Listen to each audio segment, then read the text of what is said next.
반갑습니다. 이번에는 그러면은 소프트웨어 프로젝트 부분을 볼게요. 이제 프로젝트를 어떻게 진행할 것인지, 그리고 이 프로젝트에 필요한 것들이 무엇이 있는지를 쭉 보게 될 겁니다. 그리고 프로젝트 진행하면서 비용 산정법이 있어요. 그러니까 돈이 얼마나 들 것인지, 그러한 내용들, 돈은 직접 아니고, 그리고 프로젝트 일정을 수립하는 그런 그 과정들이 있는데요. 그러니까 종류들이 있어요. 도구들이 있는데 그 도구들을 좀 보겠습니다. 그래서 이번 수업에는 시험 문제에 자주 출제되는 애들이 좀 있어요. 그래서 앞에 있는 거 말고 뒤에 쪽에 애들이 좀 많이 나오니까 한번 쭉 살펴보면서 보도록 하겠습니다.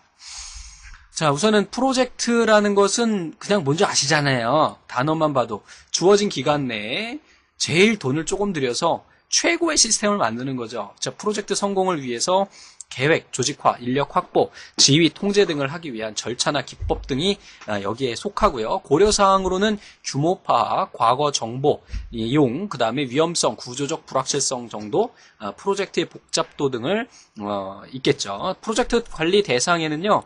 일정 관리가 있고요. 그 다음에 비용 관리가 있고 품질 관리가 있어요. 그리고 위험 관리 이렇게 이렇게 나눠지는데요.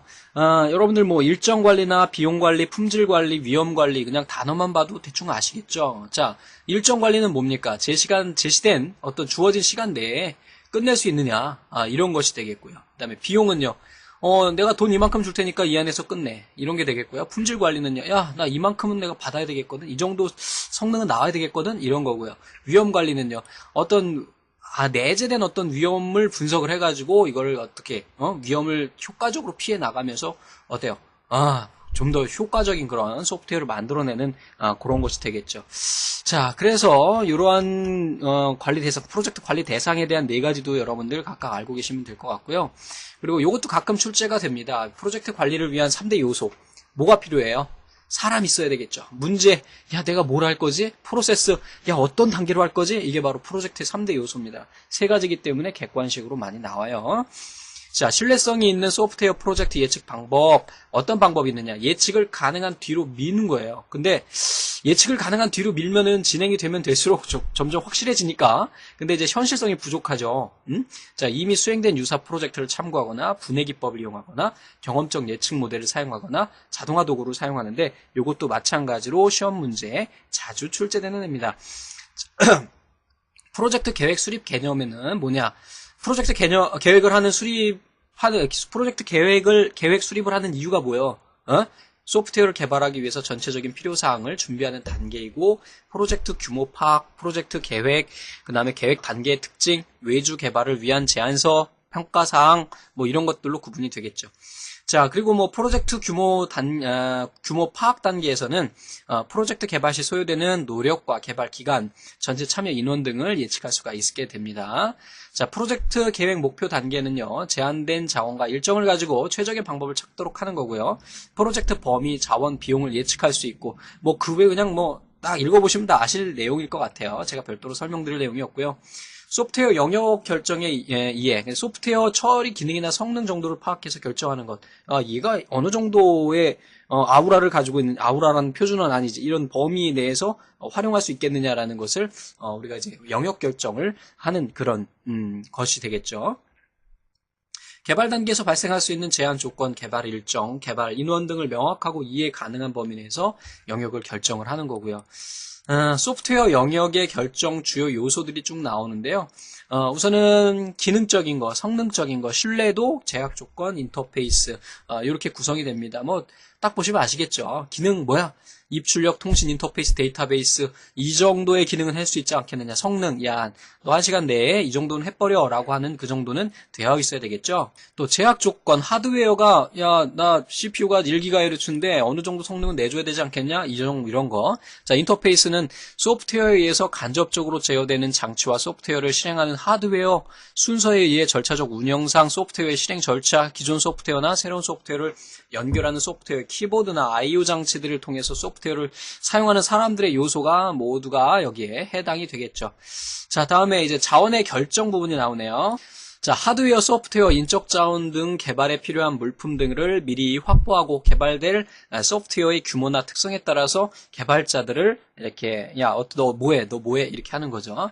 다음에 이제 프로젝트 비용을 추산을 해야 됩니다. 야, 돈이 얼마나 들겠느냐? 내가 돈 이만큼 가지고 있는데 얼마나 들겠느냐라는 것을 추산하는 것도 굉장히 중요합니다. 소프트웨어 개발 비용은 시스템 크기와 신뢰도에 비례하고요. 개발 기간에 반비례하게 됩니다. 자, 다음에 소프트웨어 그 개발 단계에서 확인할 수 없었던 요소들이 많아 측정 예측이 정확할 수는 없죠. 당연하죠, 그죠? 소프트웨어 효율성의 요소는 프로그래머의 능력, 그쵸? 프로그래머가 능력이 좋으면은 훨씬 좋은 프로그램과 더 빠른 작업을 할 수가 있겠죠? 개발팀 간의 상호작용. 이제 보통은 이제 소프트웨어 개발하면 팀별로 작업을 하게 되는데 이 각 팀별로 어떻게 작용하느냐, 의사소통이 안 되거나 싸움질하거나 그러면 말이 안 되잖아요. 그다음에 제품이 얼마나 복잡하느냐, 기술 수준, 야 이걸 개발하는 데 있어서 어느 정도의 기술이 필요하느냐, 이런 것들이 우리가 해당하겠죠. 자, 그래서 문제를 한번 보겠습니다. 1번부터요. 프로젝트에 내재된 위험 요소를 인식하고요. 문제 답이 있어요. 그 영향을 분석해서 이를 관리하는 활동, 뭐예요? 예, 바로 위험 관리, 리스크 매니지먼트가 되겠죠. 자, 소프트웨어 프로젝트 관리를 효과적으로 수행하는 데 필요한 3P. 우선은 사람은 있어야 되잖아요. 그죠? 우선 사람은 있어야 되고, 그 다음에 뭐가 있어야 될까? 프로세스도 있어야 되겠고, 그 다음에 뭐야? 예, 프로그램. 그래서 답은 1번이 되겠네요. 그래서 사람이 문제를 인식해서 그 절차를 조인해서 만들어갖고 만드는 것이 소프트웨어 프로젝트 관리죠. 소프트웨어를 만드는 데 필요한 요소들이 되겠죠.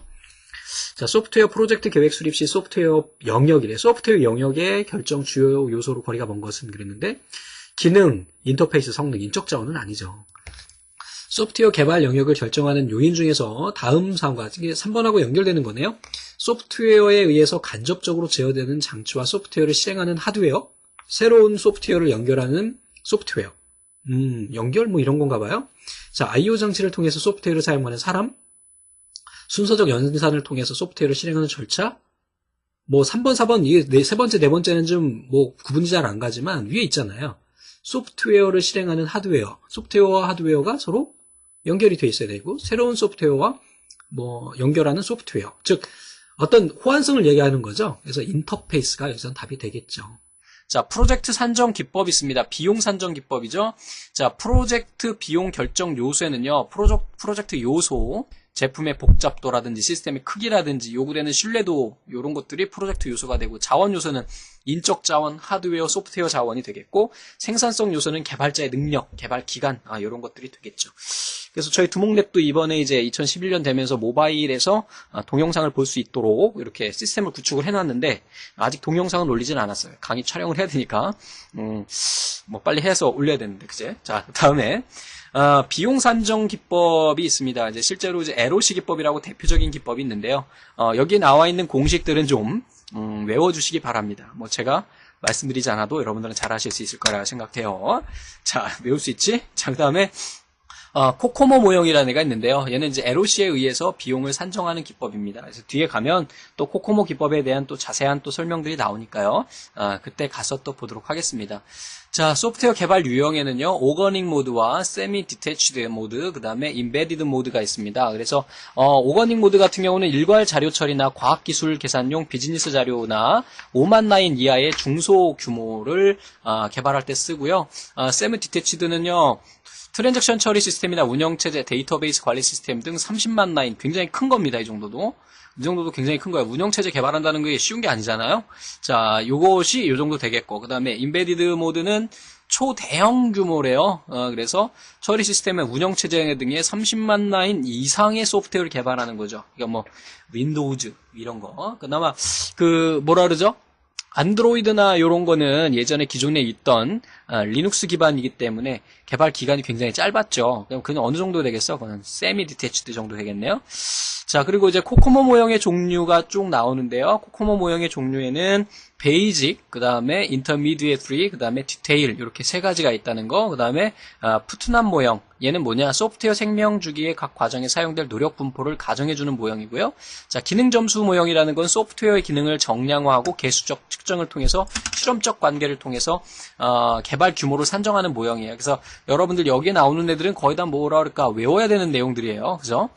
자, 프로젝트 일정 수립을 해야 됩니다. 프로젝트 일정 계획 순서는 프로젝트 규모를 맨 처음에 추정하고 단계별로 필요한 작업을 분리하고요. 각 작업의 상호 의존 관계를 CPM 네트워크로 표현을 하고요. 일정 계획 간의 기획을 간트 차트로 표현을 하게 됩니다. 그래서 일정 계획 순서가 쭉 나오고요. 여기에서 이제 우리가 나오는 것들이 워크 브레이크다운 스트럭처라 그래가지고 WBS라는 애가 있습니다. 그래서 프로젝트를 분할해서 계층 구조로 나타내는 기법이고 작업을 더 작은 개념으로 쪼갤 때 사용되는 방법이고 모든 작업을 다 알 수가 있습니다. 그래서 WBS 이것도 마찬가지로 기억하고 계시고요. 그다음에 PERT CPM이라는 애가 있는데요. 프로젝트의 지연을 방지하고 계획대로 진행되게 하기 위해서 일정 계획 방법 중에 하나입니다. 그래서 대단위 계획의 조직적인 추진을 위해서 자원 제약 하에 비용을 적게 사용하면서 초단시간에 완성을 하기 위한 방법을 PERT CPM 기법이라고 합니다. 그래서 PERT 같은 경우는 Program Evaluation and Review Technique 이렇게 얘기해서 프로젝트 완성에 필요한 작업들을 상호 관계를 표시하는 기법이고요. 이 기법하고 CPM 기법이 있습니다. 그래서 Critical Path Method라 해서 프로젝트 완성에 필요한 작업들을 나열하고 작업에 필요한 요소 기간을 예측하는 기법입니다. 그래서 이 두 가지를 섞어서 우리 PERT CPM이라고 이야기하는 거예요. 자, 여기에 나와 있는 이 CPM에 대한 내용들도 좀 정리를 하고 계십시오. 최근에 들어서 좀 출제되는 경향이 있어요. 그 다음에 이제 간트 차트라는 것은 각 작업들이 언제 시작하고 언제 종료되는지에 대해서 표를 그려놓는 거예요. 그래서 이정표, 작업 기간, 작업 일정 등을 나타내고 시간선 차트라고도 한다. 목표가 달성되지 못했을 시에는 기간을 예측할 수가 있다. 이렇게 되는 거고요. 얘네들 다 종류들 다 기억하고 계시기 바랍니다. 그 다음에 간트 차트 계속 이어져서 다양한 형태로 변형이 가능하고요. 다음에 나오는 브룩스의 법칙, 얘도 요즘에 그 객관식으로 가끔 출제가 되는데요. 소프트웨어 개발 일정이 지연된다고 해서 말기에 새로운 인력을 투입하면은요. 작업 적응 기간하고 부작용으로 인해서 일정은 더욱 지연될 수 있다. 그래서 아예 개발이 거의 좀 어느 정도 진행되어 있는 상태에서는 새로운 인력을 투입하지 않는 것이 효과적이다. 그래서 그 이론을 이야기한 형님이 이제 브룩스 형님이 되는 겁니다. 자, 프로젝트 조직을 구성하는데요. 그 조직 구성 형태가 있어요. 그래서 중앙 집중형이야. 그러니까 뭐야? 중앙에 팀 리더가 있는 거죠. 그래서 그 사람이 책임 프로그래머로서 이 사람이 리더 능력을 가지고 있는 거예요. 근데 단점이 한 가지 있어요. 개인적 능력이 가장 중요해요. 그래서 능력 없으면 성능이 안 나오겠지? 자, 그래서 중앙 집중형 팀 구성은 책임 프로그래머, 프로그램 사서, 보조 프로그래머 이렇게 구성이 된다는 것도 같이 기억하고 계시기 바랍니다. 다음에 이제 분산형이에요. 팀원 모두가 의사결정에 참여하고요. 민주주의식 팀이라고 그래요. 분산형 팀. 팀 구성원 간의 의사교류 활성화로 팀원의 참여도 만족도가 증대되고요. 이직률도 감소가 돼요. 자, 계층형 팀 구조는요. 중앙 집중하고 분산형 팀을 두 개 거시기 해놓은 거죠. 자, 그리고 구성은요. 프로젝터 리더와 고급 프로그래머, 그 다음에 초급 프로그래머 이렇게 구성이 되겠습니다. 자, 문제를 한번 또 이어서 보겠습니다. LOC 기법을 이용을 해서 예측된 총 라인 수가 5만이래요. 자, 총 5만 라인을 해야 됩니다. 이거 쉬워요. 이건 계산하는 게. 자, 근데 개별 참여 프로그래머가 5명이고요. 이 사람들이 월 200라인을 한대요. 그럼 월 얘네가 할 수 있는 게 몇 라인이에요? 250, 1000라인이네요. 그러면 5만 라인을 처리하려면 어떻게 해야 돼? 1000으로 나누면 되겠죠. 그래서 총 50개월이 걸린다. 이렇게 계산하시면 되는 겁니다. 자, 다음에 두 번째 문제요.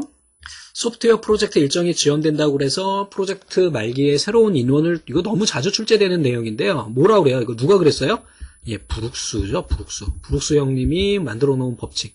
중간에 새로운 인원을 넣게 되면 그 적응 기간이라는 게 필요하죠. 그냥 상식적으로 봐도.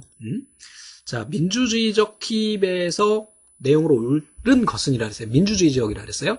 프로젝트 팀의 목표 설정 및 의사결정 권한이 리더에게 민주주의적인 건 그렇지 않죠. 그죠? 얘 같은 경우에는 뭐야? 이거 중앙 집중식. 조직적으로 잘 구성이 여기 있네요. 같은 말이고 팀 구성원 간의 의사결의를 활성화시키므로 팀원에게 참여도 이게 바로 이제 민주주의적 팁이죠. 그래서 민주주의적이라는 게 뭐예요? 누구나 참여할 수 있는 거야. 팀 리더의 개인 능력 다 중앙 집중형이 되겠네요. 자, 4번 한번 보겠습니다. 프로젝트 팀 구성의 종류 중에서 분산형 팀 구성에 대한 설명으로 틀린 것은 그랬어요. 자, 분산형이니까 한번 볼게요. 의사결정이 민주주의적이고요. 맞아요. 프로젝트 수행에 따른 모든 권한과 책임을 한 명에게 하나요? 이게 잘못됐네. 그치? 자, 이것은 중앙집중관심에 관련된 내용이고요. 다양한 의사교류로 인해 의사결정이 늦어질 수 있는 단점이 있고, 팀 구성원의 각자가 서로의 일을 검토하고 다른 구성원의 일한 결과에 대한 그룹원의 일원으로서 책임을 지게 된대요. 자, 다음에 마지막 문제네요. 프로젝트를 추진하기 위해서 팀 구성원들이 특성을 분석해보니까 한 명이 고급 프로그래머래요. 한 명이 책임지고 해야 되겠네. 그지? 한 명이 책임지고. 그 다음에 몇 명의 중급 프로그래머가 있대요. 이게 뭐랄까, 고급 프로그래머가 여러 명 있다 그러면 얘를 민주주의식으로 이렇게 만들어도 되겠지만, 이 경우에는 어때요? 얘가 책임지고 진행하는 거죠. 그래서 책임 프로그래머 방식. 이렇게 되겠습니다. 그래서 여기까지 해서 또 살펴봤습니다.